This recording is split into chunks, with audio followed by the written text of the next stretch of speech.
নমস্কার বন্ধুরা, সকলকে আমার চ্যানেলে স্বাগত। অতি সম্প্রতি রাজ্যের অর্থ দপ্তর থেকে জারি হওয়া নোটিফিকেশন অনুযায়ী রাজ্যের সমস্ত ধরনের সরকারি কর্মচারী এবং সমস্ত ধরনের পেনশনাররা 2008 সাল থেকে 2019 সালের 31শে ডিসেম্বর পর্যন্ত বকেয়া ডিএর এরিয়ার পেতে চলেছেন এই মার্চ মাস থেকে। এখন এই ডিএ এরিয়ার পাওয়া এবং সরকারের অর্থ দপ্তরের তরফ থেকে জারি করা নোটিফিকেশনের উপর ভিত্তি করে বেশ কিছু কনফিউশন সৃষ্টি হয়েছে সমস্ত সরকারি কর্মচারী এবং পেনশনারদের মধ্যে। আজকের ভিডিওতে আমি মূলত সরকারি কর্মচারী এবং পেনশনারদের সমস্ত রকমের কনফিউশন এবং তার সমাধান নির্ণয় করার চেষ্টা করব। ভিডিওটি অত্যন্ত গুরুত্বপূর্ণ, তাই প্রথম থেকে শেষ পর্যন্ত অবশ্যই ধৈর্য সহকারে দেখবেন এবং ভালো লেগে থাকলে অবশ্যই একটি লাইক করবেন এবং সকলের সঙ্গে শেয়ার করবেন। আর সেই সাথে এই চ্যানেলে যদি প্রথমবার হয়ে থাকেন এই রকমের ইনফরমেটিভ ভিডিও আরও দেখার জন্য যারা এখনও পর্যন্ত চ্যানেলটিকে সাবস্ক্রাইব করেননি তারা অবশ্যই চ্যানেলটিকে সাবস্ক্রাইব করে নিতে ভুলবেন না। তাহলে চলুন আমরা বিস্তারিত জেনে নিই। এই 25% বকেয়া ডিএ এরিয়ার কারা পাবেন, আমি এর আগের ভিডিওগুলিতে বারবার এই নিয়ে আলোচনা করেছি। সেটা হলো 1/4/2008 অর্থাৎ 1 এপ্রিল 2008 থেকে 31/12/2019 এই সময়কালের মধ্যবর্তী সময়ে যারা রাজ্যের কোষাগার থেকে বেতন বা পেনশন বাবদ ডিআরএস অ্যালাউন্স বা ডিআরএস রিলিফ পেয়েছেন তারা প্রত্যেকেই এই এরিয়ার পাবেন। অর্থাৎ এক কথায় বলতে গেলে এই সময়কালের মধ্যে যারা এমপ্লয়ি হিসাবে ছিলেন বা যারা অবসর নিয়েছিলেন বা যারা পেনশনার হিসাবে ছিলেন তারা পেনশনের ক্ষেত্রে ডিআর প্রযোজ্য হয়, অর্থাৎ ডিআরএস রিলিফ, এবং এমপ্লয়ীদের ক্ষেত্রে ডিএ প্রযোজ্য হয়। যারা যারা পেয়েছেন তারা প্রত্যেকেই কিন্তু এই এরিয়ার অর্থাৎ 25% ডিএ এরিয়ার পাওয়ার জন্য যোগ্য।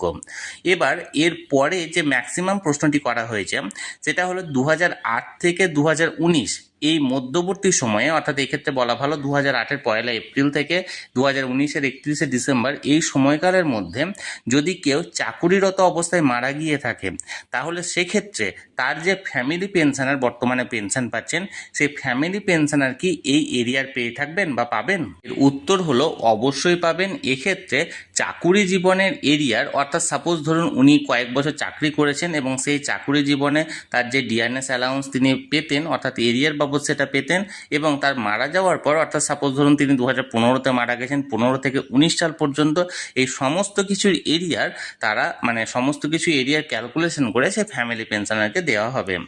এর পরের ম্যাক্সিমাম যে প্রশ্নটি এসেছে সেটা হচ্ছে যারা 2008 থেকে 2019 এই মধ্যবর্তী সময়কালের মধ্যে যে কোনো বছর অবসর নিয়েছেন তারা কি পাবেন এবং তারা পেলে কি করতে হবে?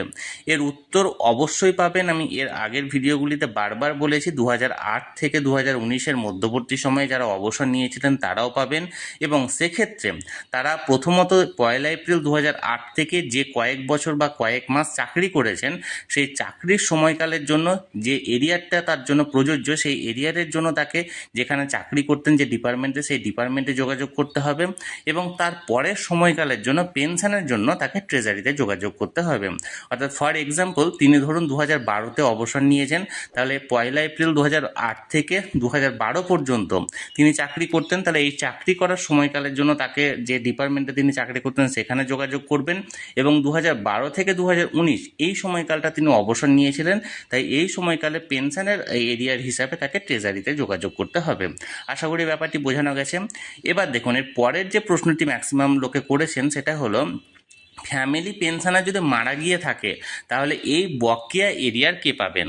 ফ্যামিলি পেনশনার হচ্ছে মূল পেনশনারের মৃত্যুর পর তার যে ডিপেন্ডেন্ট স্পাউস থাকেন বা অন্য কেউ ডিপেন্ডেন্ট কন্যা থাকেন তাদেরকে ফ্যামিলি পেনশনার বলা হয়।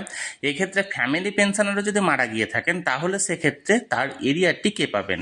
এটার উত্তর হলো সেই ফ্যামিলি পেনশনার যাকে নমিনি করে রাখবেন, অর্থাৎ এক্ষেত্রে ট্রেজারিতে যখন ফ্যামিলি পেনশনারের পেনশনটি চালু হয় একজনকে নমিনি করতে হয়, বা নমিনি যদি ইনকেস নাও করা থাকে তাহলে সেক্ষেত্রে তার যে লিগ্যাল এয়ার অর্থাৎ যে উত্তরাধিকারী থাকছেন সেই উত্তরাধিকারী এক্ষেত্রে সমস্ত এরিয়ার পাবেন, অর্থাৎ সেই নমিনি বা উত্তরাধিকারীকে সমস্ত এরিয়ার প্রদান করা হবে।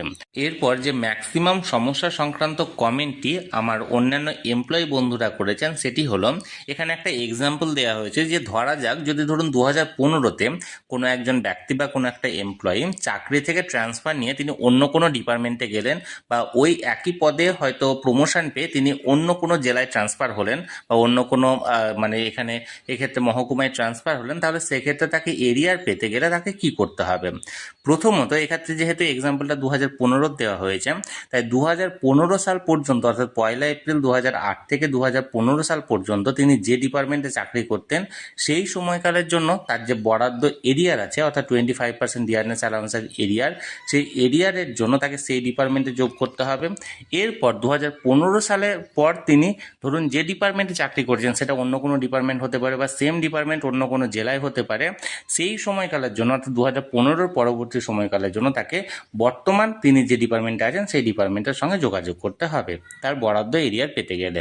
এবার দেখুন এরপরে যে প্রশ্নটি এসছে বা কমেন্টটি এসছে সেটা হলো কোনো শিক্ষক বা শিক্ষিকা যদি 2014-তে, এখানে একটা এক্সাম্পল দেওয়া হয়েছে যে 2014-তে অন্য কোনো বিদ্যালয়ে ট্রান্সফার হন, সেক্ষেত্রে তাকে কি করতে হবে? এক্ষেত্রে তিনি হয়তো প্রধান শিক্ষক হয়ে গেলেন বা অন্য কোনোভাবে ট্রান্সফার হয়ে অন্য জেলা থেকে নিজের জেলায় এলেন, সেক্ষেত্রে তাকে কি করতে হবে? সেক্ষেত্রে তার করণীয় হচ্ছে তিনি বর্তমানে যে বিদ্যালয়ে চাকরি করছেন সেই বিদ্যালয় থেকে তাকে তাতে প্রাপ্য এরিয়ারের হিসাব করতে হবে। এবার দেখুন এর পরবর্তী যে প্রশ্নটি বা কমেন্টটি এসছে সেটা হলো যারা ওই সময়কালের মধ্যে অবসর নিয়েছিলেন তারা কি এই এরিয়ার বেনিফিট গ্র্যাচুইটি বা লিভ এনক্যাশমেন্টের ওপর পাবেন?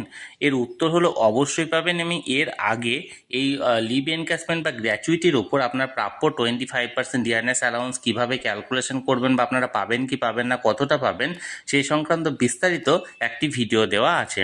সেই ভিডিওটা আমার চ্যানেলে গিয়ে আপনারা দেখে নিতে পারেন যে সেক্ষেত্রে আপনার গ্র্যাচুইটি এবং লিভ এনক্যাশমেন্টের বাবদ যে পরিমাণটা আসছে সেই পরিমাণটা ক্যালকুলেশন করে নিতে পারেন। এছাড়াও আমি ওই ভিডিওটির লিঙ্কটি আমি ডিসক্রিপশন বক্সে দিয়ে দেবো, সেখান থেকে গিয়েও আপনারা দেখে নিতে পারেন। এরপর ম্যাক্সিমাম পেনশনার বা ফ্যামিলি পেনশনাররা যে প্রশ্নটি করেছেন সেটা হলো যে পেনশনার বা ফ্যামিলি পেনশনাররা এই বকেয়া 25% ডিএর এরিয়ার কিভাবে পাবেন এবং এই জন্য তাদেরকে কি করতে হবে? প্রথমত বলে রাখি পেনশনার বা ফ্যামিলি পেনশনাররা তারা বর্তমানে যে অ্যাকাউন্টে নিজেদের পেনশন বা ফ্যামিলি পেনশন পাচ্ছেন সেই অ্যাকাউন্টেই তারা তাদের এই বকেয়া 25%-এর এরিয়ার পাবেন। এজন্য বর্তমানে তাদেরকে কিছু করার দরকার নেই, হতে পারে তাদেরকে ট্রেজারি থেকে সমস্ত ক্যালকুলেশন করে অ্যাকচুয়াল হিসাবটা তাদেরকে প্রদান করে দেওয়া হবে অ্যাকাউন্টে। কিন্তু বিজ্ঞপ্তি এখনও পর্যন্ত বার হয়নি, বিজ্ঞপ্তি বার হলে বিস্তারিত তথ্য সমস্ত কিছু জানা যাবে এবং সেই সংক্রান্ত আমি একটি ভিডিও এখানে নিয়ে আসবো। সেই ভিডিওতে বিস্তারিতভাবে আলোচনা করা হবে এবং সেই বিজ্ঞপ্তিতে যদি বলা হয় যে ট্রেজারিতে যোগাযোগ করার প্রয়োজন আছে তাহলে অবশ্যই ট্রেজারিতে যোগাযোগ করতে হতে পারে। এবার দেখুন চাকরিরতদের এই এরিয়ার পেতে কি তাদের কোনো ডকুমেন্ট জমা করতে হবে? অবশ্যই তাদেরকে ডকুমেন্ট জমা করতে হবে। এক্ষেত্রে তাদের ডেট অফ জয়নিং বা তারা ফার্স্ট কোন ডিপার্টমেন্টে চাকরি করেছে সেই সংক্রান্ত ডকুমেন্ট জমা করতে হতে পারে। তবে সেটি আগেই বলেছি বিজ্ঞপ্তি প্রকাশ হলে বিস্তারিত জানা যাবে। বিজ্ঞপ্তি প্রকাশ পর্যন্ত অবশ্যই আপনারা অপেক্ষা করুন, বিজ্ঞপ্তি প্রকাশ হলে আমি ভিডিওর মাধ্যমে বিস্তারিত জানিয়ে দেব। এবার দেখুন চাকরিরতদের বকেয়া টাকা কি প্রভিডেন্ট ফান্ডে জমা দেওয়া হবে? এর উত্তর হলো কলকাতা হাইকোর্ট এর আগে যে রায়টি দিয়েছিল সেই রায়ে রাজ্যকে বলেছিল যে 100% টাকা মিটিয়ে দিতে এবং এই 100% টাকা মিটিয়ে দেওয়ার জন্য রাজ্যকে সেই সময় কলকাতা হাইকোর্টের তরফ থেকে সুযোগ দেওয়া হয় প্রভিডেন্ট ফান্ডে এই পরিমাণ টাকাটি জমা দেওয়ার জন্য। তবে বর্তমানে সুপ্রিম কোর্টের তরফ থেকে যে নির্দেশটা দেওয়া হয়েছে 25% ডিয়ারনেস অ্যালাউন্স প্রদান করার ক্ষেত্রে, সেক্ষেত্রে এরকম কোনো সুযোগ কিন্তু রাজ্যকে দেওয়া হয়নি। এখন বিজ্ঞপ্তি প্রকাশ না হলে আমি আগেই বলেছি বিস্তারিত জানা যাচ্ছে না, বিজ্ঞপ্তি প্রকাশ হলেই বিস্তারিত জানা যাবে যে এটা প্রভিডেন্ট ফান্ডে পাবেন কি পাবেন না। এর পরের যে প্রশ্নটি হলো সেটি হলো যদি কেউ ডেপুটেশন নিয়ে ওই সময়কালের মধ্যে চাকরি করে থাকেন অর্থাৎ 2008 থেকে 2019-এর মধ্যে ডেপুটেশন হিসাবে চাকরি করে থাকেন তাহলে সেক্ষেত্রে কি তিনি ডিএডিআর পাবেন? এর উত্তর হলো পাওয়ার কথা। তিনি 2008 থেকে 2019-এর মধ্যবর্তী সময়ে ডেপুটেশনভাবেই হোক বা যে কোনো উপায়ে হোক চাকরি করে থাকলে তাকে অবশ্যই ডিএ দেওয়ার কথা, তবে বিজ্ঞপ্তি প্রকাশ না হলে বিস্তারিত এই ব্যাপারে জানানো যাচ্ছে না। এবার দেখুন এর পরের যে প্রশ্নটি আসছে সেটি হলো 2008 থেকে 2019-এর মধ্যে কোনো এক বছরে যদি কেউ ধরুন চাকরি ছেড়ে দেন তাহলে সেক্ষেত্রে কি তিনি এরিয়ার পাবেন? অর্থাৎ ফর এক্সাম্পল ধরুন 2016 সালে কেউ একজন চাকরি ছেড়ে দিল অর্থাৎ রিজাইন করলো, তাহলে সেক্ষেত্রে কি তাকে ডিএ এরিয়ার দেওয়া হবে? এর উত্তর হলো হ্যাঁ অবশ্যই পাবে। তিনি এই সময়কালের মধ্যে যতদিন চাকরি করেছেন সেই সময়কালের জন্য এরিয়ার পাবেন। অর্থাৎ ফর এক্সাম্পল আমি এখানে 2016 বললাম, তাহলে 2008 থেকে 2016 সাল পর্যন্ত এই 8 বছরের জন্য তিনি ডিএ এরিয়ার পাবেন এবং তাকে সেটা প্রদান করা হবে। এবার দেখুন লাস্ট যে প্রশ্ন সেটি হলো এই এরিয়ার কবে নাগাদ পাওয়া যেতে পারে? এর সহজ উত্তর হলো গত 16ই মে 2025 মহামান্য সুপ্রিম কোর্ট আগামী 6 সপ্তাহের মধ্যে এক্ষেত্রে রাজ্যকে এই ডিয়ারনেস অ্যালাউন্সের এরিয়া প্রদান করার জন্য নির্দেশ দেওয়া হয়।